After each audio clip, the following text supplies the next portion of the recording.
Isa sa mga pinangangambahan ng mga Pilipino kasi inaatake nga ng Iran ang mga US bases, no, dyan po sa Middle East. Sabi nila, tayo, ilang bang EDCA sites natin? 7 ba o 9 ang EDCA sites natin? Aabot kaya pag sila po ay magpaputok ng mga missiles, aabot ba dito sa Pilipinas? Your thoughts po, Professor?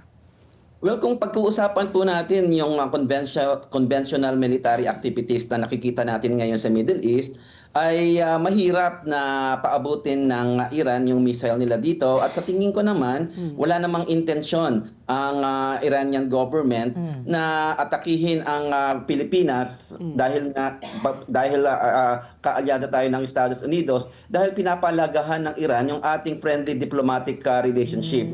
Ang nakikita kong banta sa ating seguridad ay yung magkaroon ng tinatawag na low-intensity conflict dito sa Pilipinas, initiated by pro-Iranian elements.